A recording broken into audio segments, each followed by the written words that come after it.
Selamat siang, apa kabar? Senang bisa beribadah bersama-sama lagi. Kayaknya udah sebulan ya, is it? Nggak berasa ya. Selalu suatu kehormatan buat saya bagiin firman di mana saja.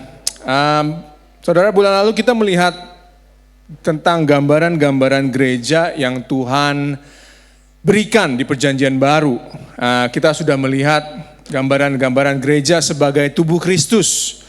Untuk belajar bagaimana gereja Tuhan itu bisa menjadi satu di dalam keberagamaan. Kita juga belajar tentang gereja sebagai bait Allah yang hidup.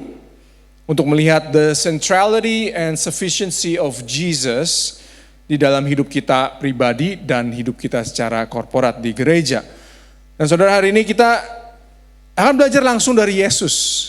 Dari Yesus sendiri dan melihat bagaimana dia menggambarkan gerejanya.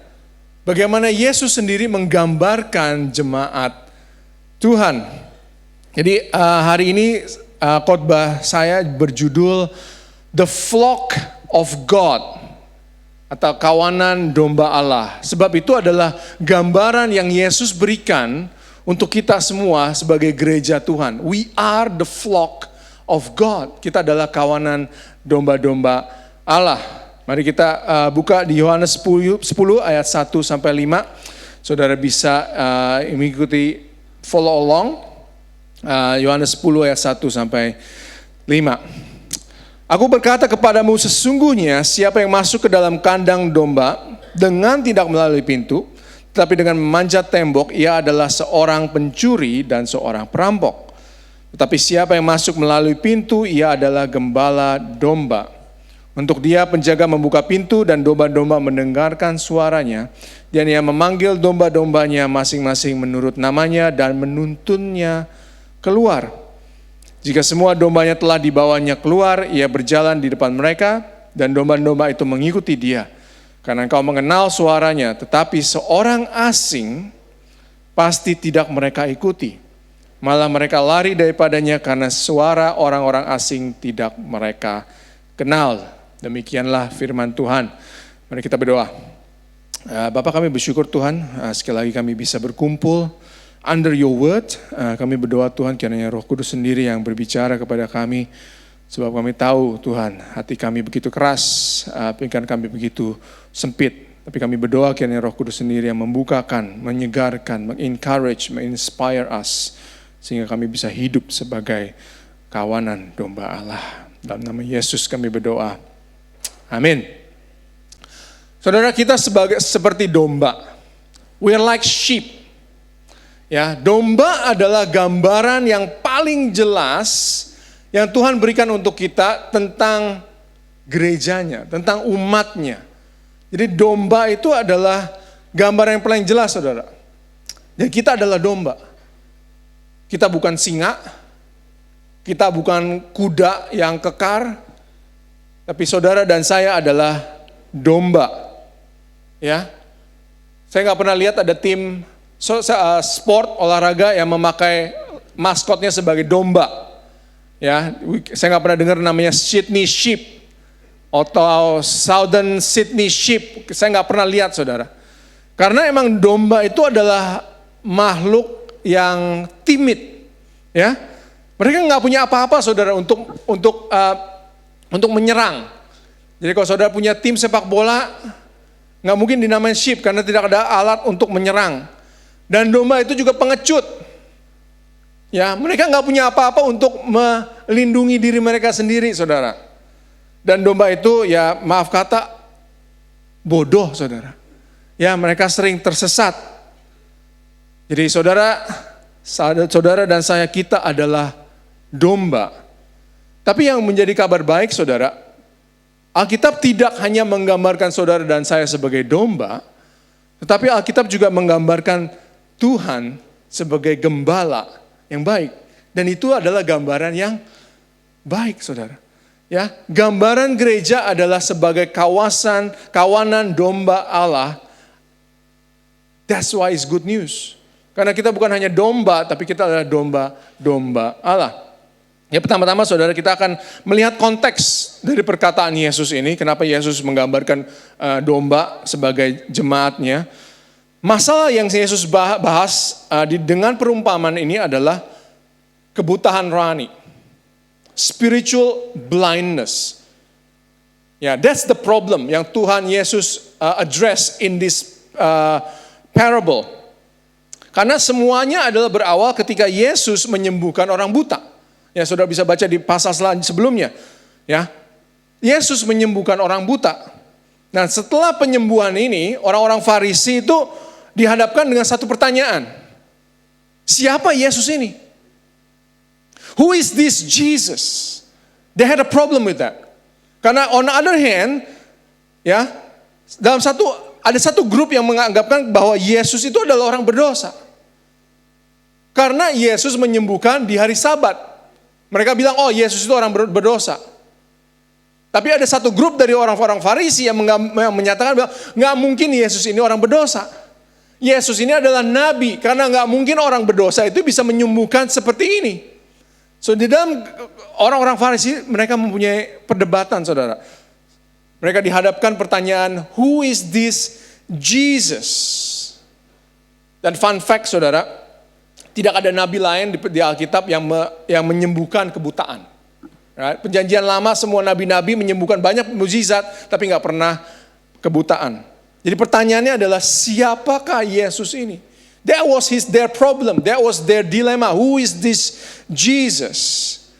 Dan dengan pertanyaan itu, saudara, lalu Yesus memberitahu orang Farisi ini dengan memberikan perumpamaan ini. Yesus memberikan gambaran, 3 gambaran sebenarnya. Gambaran tentang domba, gambaran tentang pintu gerbang, dan gambaran tentang gembala yang baik. Jadi saudara, untuk menyembuhkan kebutaan rohani, kita harus memiliki pandangan yang jelas tentang 3 hal ini. Bahwa saudara dan saya adalah domba, Yesuslah pintu gerbang, dan Yesus jugalah gembala yang baik. Bukankah pemuritan itu berarti menjawab pertanyaan ini, saudara? Setiap hari, siapakah saya dan siapakah Yesus? Itulah kehidupan pemuritan, saudara. Itulah kehidupan pengikut Kristus. Itu kehidupan setiap murid Kristus. Setiap hari kita menjawab siapa saya, siapa Yesus. Bukankah tantangan yang kita hadapi setiap hari, semua problem, semua godaan, semua every single thing yang kita hadapi setiap hari, bukankah itu menantang kita untuk menjawab pertanyaan ini? Siapa saya, siapa Yesus?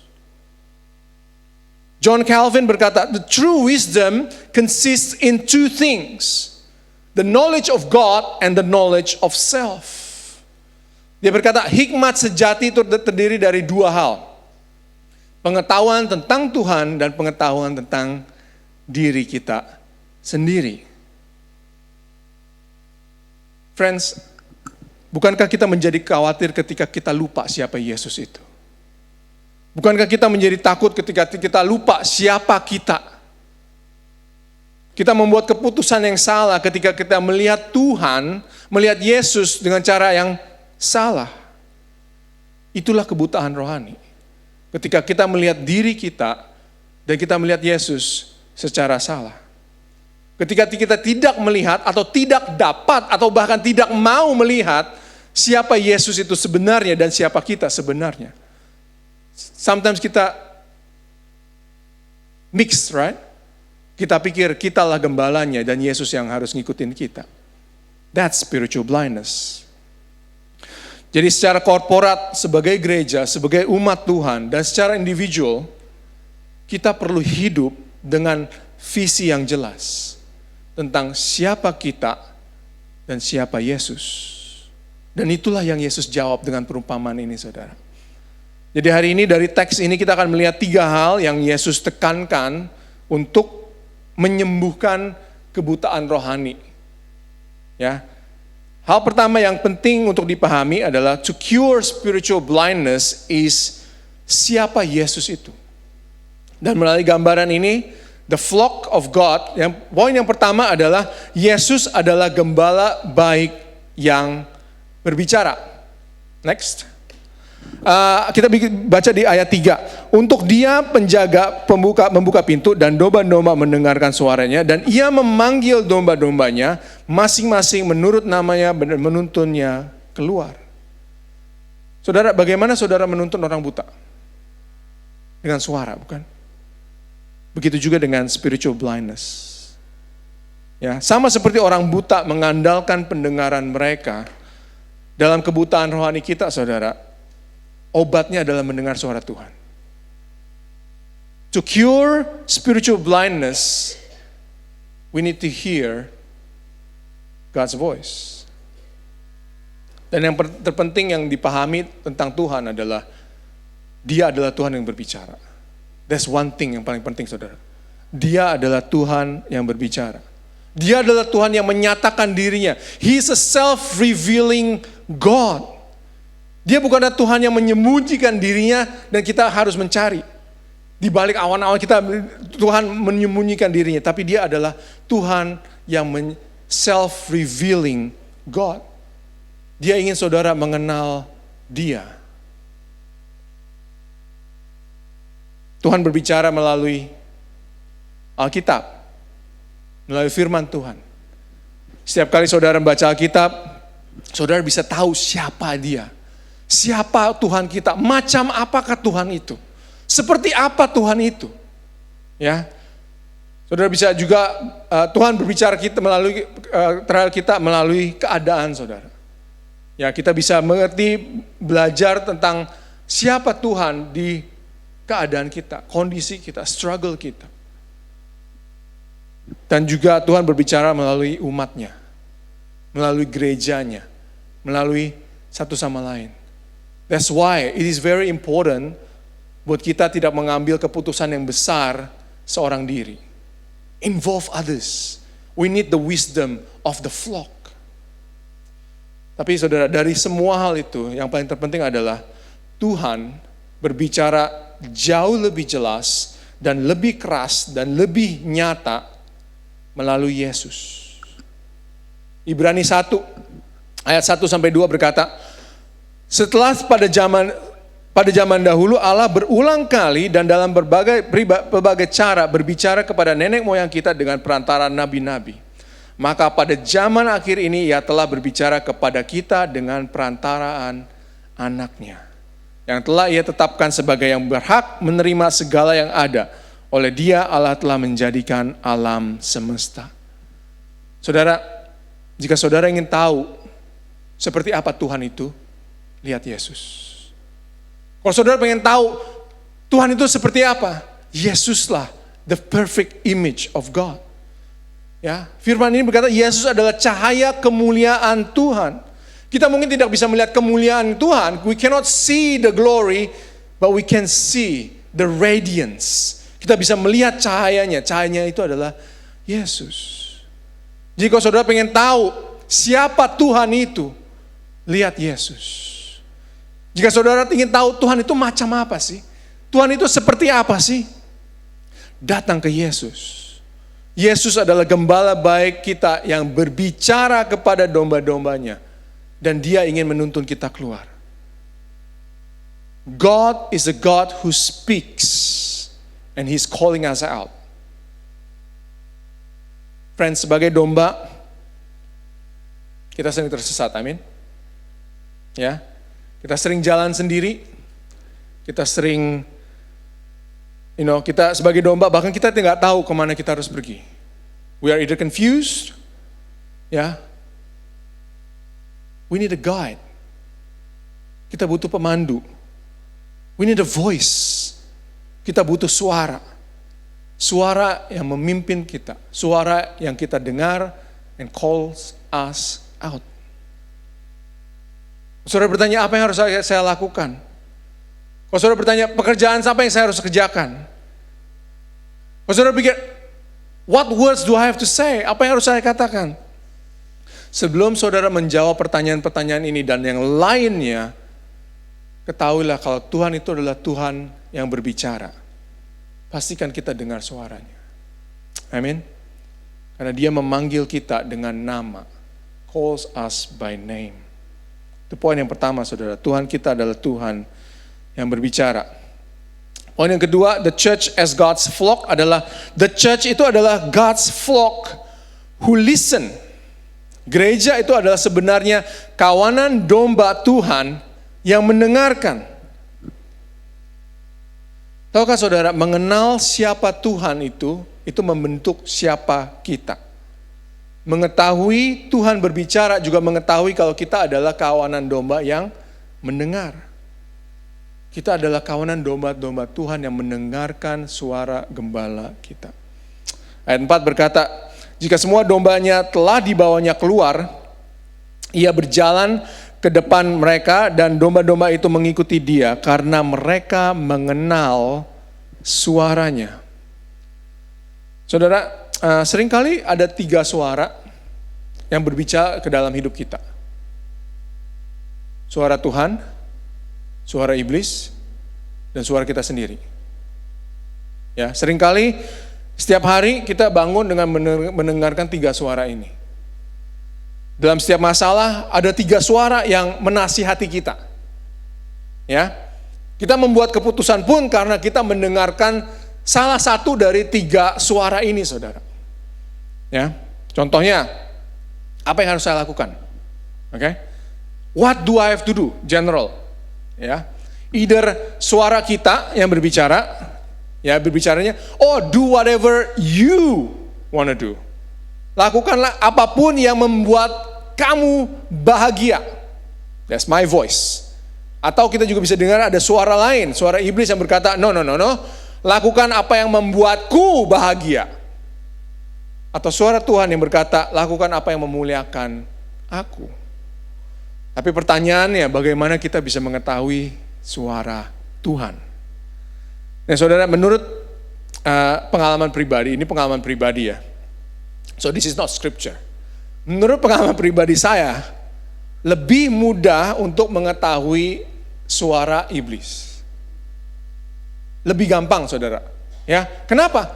Karena kalau suara iblis itu, kalau kita telusuri ya, kita telusuri nasihatnya segala macam, itu selalu menuntut kita ke kehancuran, ke kebinasaan. Jadi ujung-ujungnya itu pasti destruction. Dan suara itu selalu bertentang dengan kehendak Tuhan. Jadi itu lebih gampang, saudara. Ya, contohnya kalau suara disakiti hati, kalau suaranya bilang, udah nggak usah ampunin, justru kamu yang harus balas dendam. Nah itu saya tahu itu bukan suara Tuhan. Dan itu juga bukan suara saya, itu suara iblis. Karena kalau saya telusuri, itu saya selalu mencapai ke kehancuran. Tapi saudara, ini pengalaman pribadi ya. Jauh lebih sulit untuk saya untuk membedakan suara saya sendiri dengan suara Tuhan. Karena kedengarannya mirip. Ya.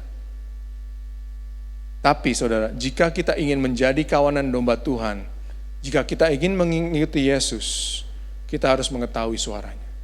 We need to know His voice. Roma 12 ayat 2 berkata, janganlah kamu menjadi serupa dengan dunia ini, tetapi berubahlah oleh pembaharuan budimu, sehingga kamu dapat membedakan manakah kehendak Allah.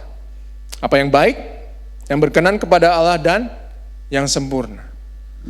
Saudara, untuk membedakan suara saya dengan suara Tuhan, untuk membedakan suara saudara sendiri dengan suara Tuhan, ada 3. Karena suara Tuhan, kehendak Tuhan selalu baik, selalu menyenangkan Tuhan, dan selalu sempurna. Jadi kita bisa pakai 3 hal ini to see whether it is God's voice.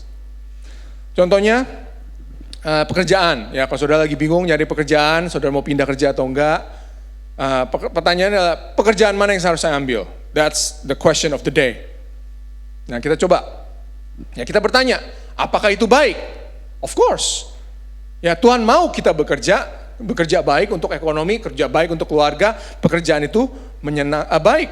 Lalu kita move on, kita tanya, oke, apakah itu menyenangkan Tuhan? Of course, ya. Tapi nggak semua pekerjaan itu menyenangkan Tuhan, ya nggak sih? Pekerjaan itu baik, tapi nggak semua pekerjaan menyenangkan Tuhan, ya. Kalau saudara ada tawaran untuk contohnya kerja di kasino, I can argue that itu nggak menyenangkan Tuhan. Ya, dan banyak pekerjaan-pekerjaan lain pun tidak menyenangkan Tuhan. Lalu kita move on to the next question. Apakah itu sempurna? Karena nggak semua pekerjaan sempurna bagi kita di musim kita sekarang. Ya, mungkin itu baik, berkenan kepada Tuhan, tapi belum tentu sempurna buat saya. Belum tentu sempurna buat saya di musim ini. Belum tentu sempurna buat saya di saat ini. So, apa pekerjaan yang sempurna yang saudara bisa ambil di hari ini? Ya, contohnya, kalau saudara kenal saya, landscaping. Itu pekerjaan yang baik, bukan?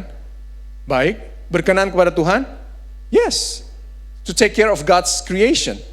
Tapi nggak mungkin itu saya lakukan, because that's not perfect for me. Jadi ada yang baik, ada yang berkenan kepada Tuhan, dan yang sempurna. Itulah kehendak Tuhan. Ya saudara, kita dapat belajar untuk mengenal suara Tuhan dengan melihat ini.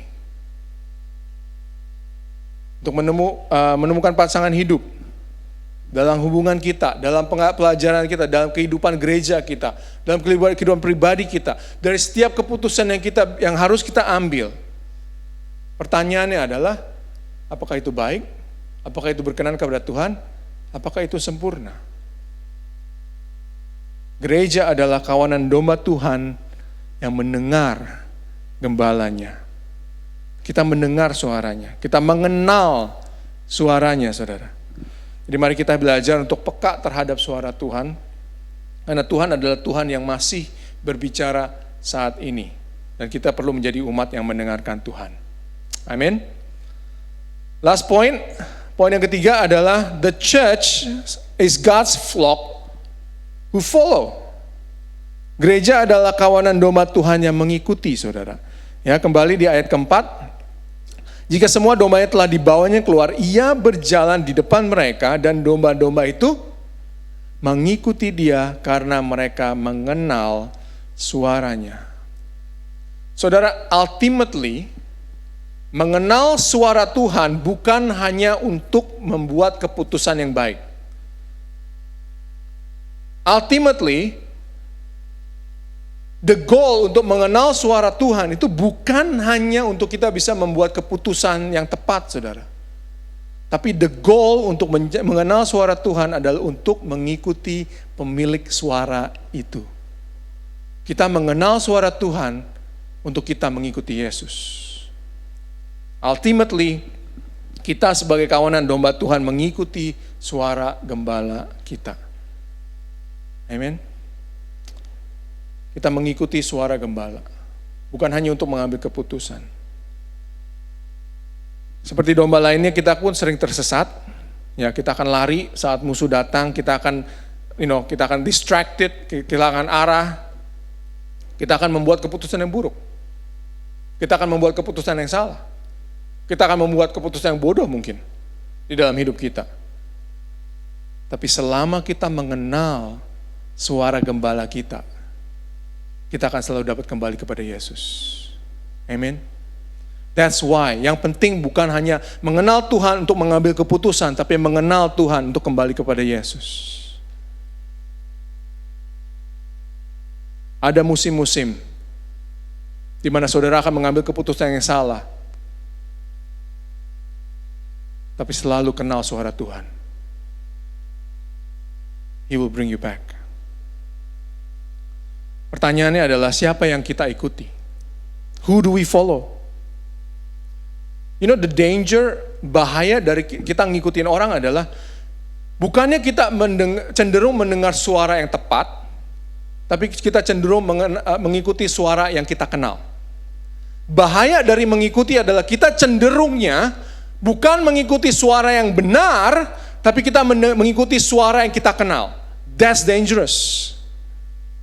Ya, firman Tuhan berkata, domba-domba mengikuti dia karena mereka mengenal suaranya. Karena kita cenderung mengikuti suara yang paling kita kenal. Friends, jadi kalau suara emosi kita, suara rasa sakit hati kita, suara keegoisan kita lebih kita kenal dibanding suara Tuhan, kita akan terus mengikuti emosi kita, our selfishness, our brokenness, our sinfulness.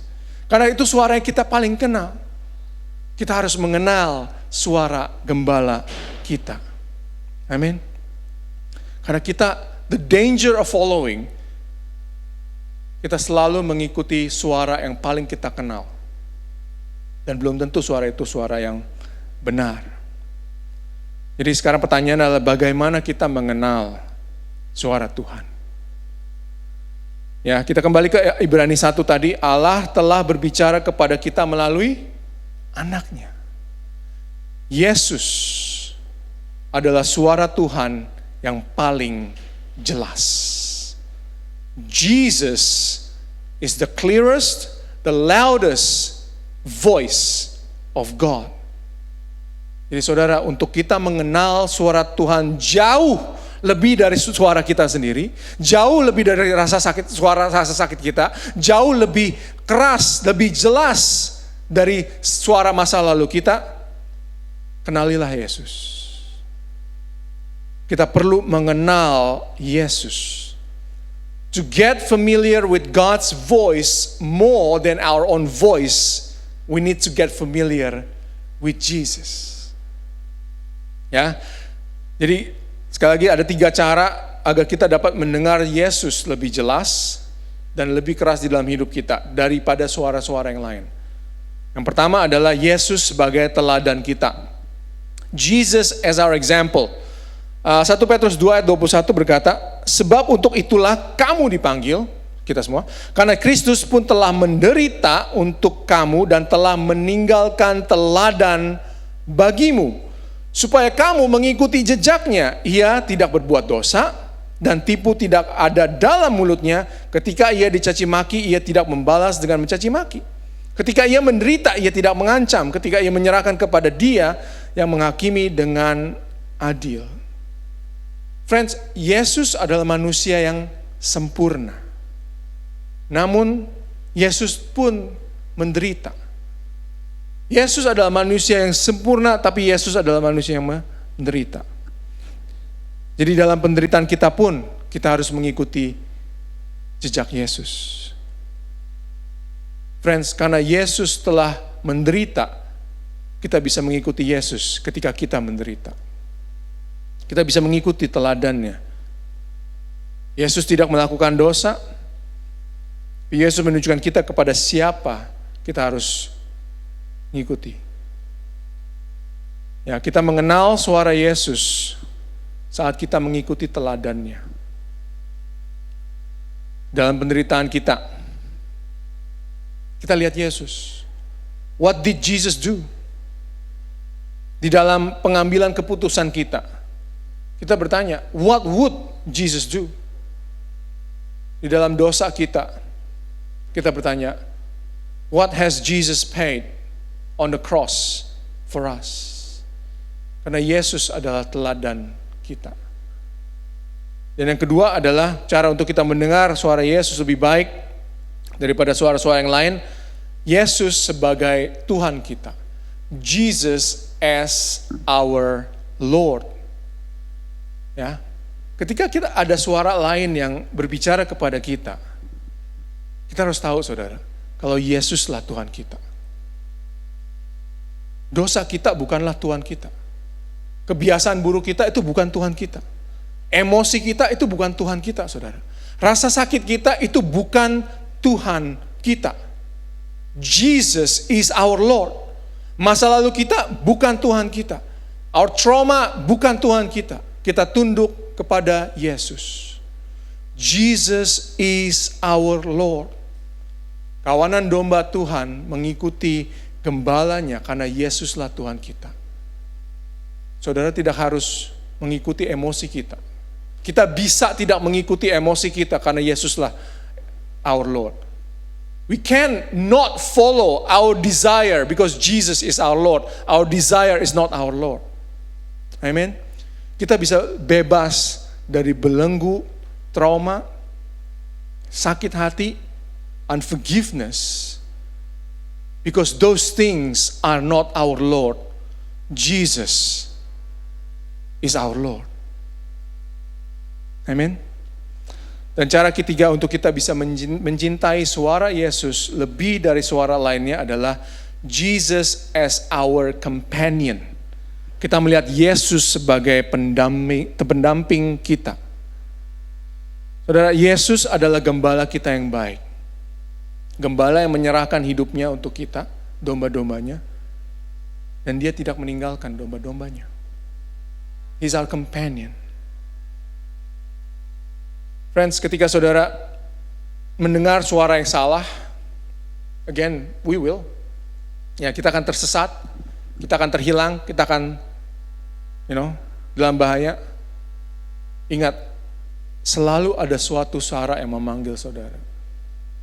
Suara yang memanggil saudara dengan nama. Suara yang akan menuntun saudara keluar. Calls you out. Suara yang saudara kenal. Ini adalah suara Yesus. Follow Him. Ya, ayat 5 berkata, tetapi seorang asing pasti tidak mereka ikuti. Malah mereka lari daripadanya, karena suara orang-orang asing tidak mereka kenal. Friends, kehidupan saudara dan saya sebagai murid Yesus, kehidupan kita sebagai kawanan domba Allah adalah untuk membiasakan diri dengan suara Yesus. We get so familiar with Jesus' voice, kita membuat suara-suara lain itu menjadi asing. Dan untuk melakukan itu kita harus mengenal Yesus sebagai 3 hal ini, saudara.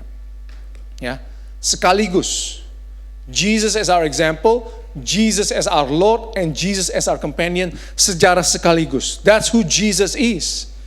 Terkadang kita mengambil salah satunya doang. Ya, kita emphasize on salah satu doang, saudara.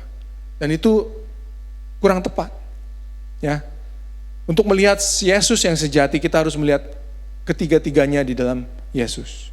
Karena kalau kita hanya mengikuti Yesus sebagai teladan, hanya sebagai teladan, saudara akan melihat Yesus hanya sebagai guru, sebagai a guide, guru moral, tapi saudara tidak bisa berbeda, nggak ada bedanya dengan religious teachers yang lain.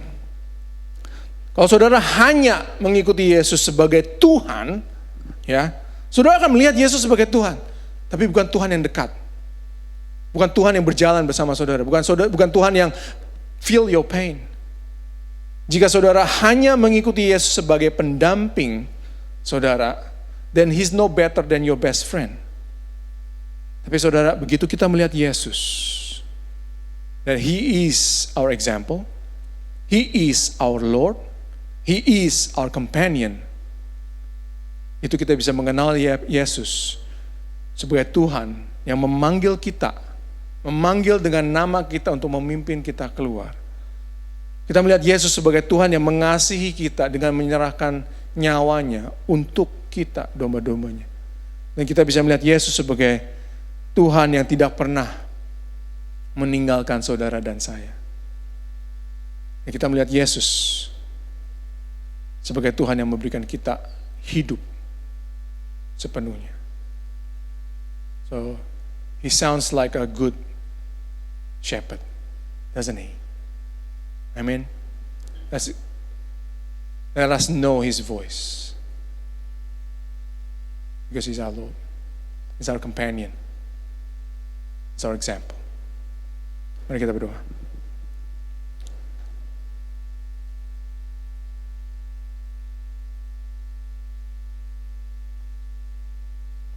Saya berikan saudara waktu untuk reflect on. Biarkan Tuhan sendiri yang berbicara.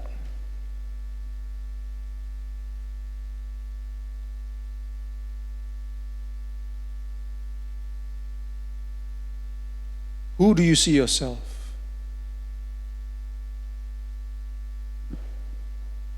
Siapa saya? Pertanyaan yang kedua adalah, siapa Yesus?